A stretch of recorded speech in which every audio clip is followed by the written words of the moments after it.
Apapun yang terjadi dalam dirimu, kehidupanmu, biografi hidupmu, dan sesuatu yang Anda hadapi di permukaan bumi ini, masyaallah muslimin, kalau terjadi sesuatu yang tidak kita inginkan, kembalikan kepada ayat ini. Allahu ya'lamu wa antum la ta'lamun.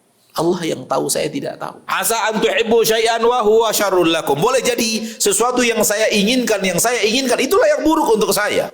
Wa asa an takrahu syai'an wa huwa syarrul lakum. Boleh jadi ada sesuatu yang buruk yang terjadi pada diri kalian, maka ternyata itu adalah kebaikan untuk kalian. Tidak sedikit dalam hidup kita yang singkat ini, kita bertemu beberapa orang yang mendapatkan hidayah dalam penjara. Ada kejadian dalam hidupnya, ada sesuatu yang terjadi dalam hidupnya, dan akhirnya diputuskan masuk penjara. Dan tak ada yang merasakan pedihnya hidup di penjara kecuali orang yang sudah di penjara. Kalau kita ini ngomongnya enak, masuk penjara, kita nggak pernah merasakan pedihnya dalam penjara. Saya sekali ngomong lah sama orang yang pernah masuk penjara. Gimana sih penjara itu?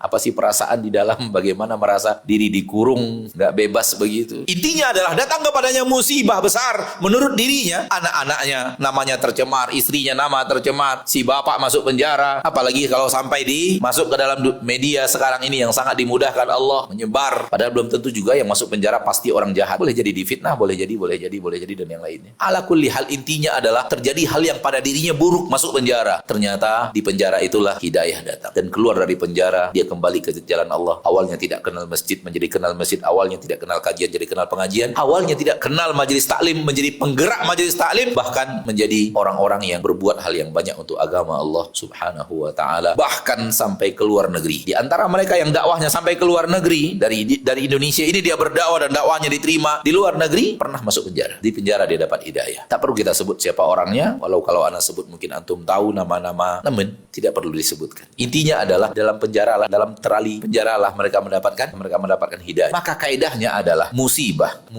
yang menimpamu, musibah dunia yang menimpamu, yang dengannya Allah berikan hidayah, itu adalah kebaikan. Musibah dunia yang menimpamu, yang dengannya hidayah menyapamu, itu adalah kebaikan. Dibanding Anda lanjutkan hidupmu yang tanpa hidayah datang dalam hidupmu. Jadi musibah dunia, kalau musibah dunia itu adalah batu loncatan dirimu untuk kenal Rabbmu, kenal Allah Tabaraka wa Ta'ala, dan kenal agama Allah Tabaraka wa Ta'ala, itu adalah kebaikan. Musibah itu sendiri adalah kebaikan. Bahkan apabila musibah itulah yang menjaga agamamu, menjaga hidayahmu, itu adalah kebaikan.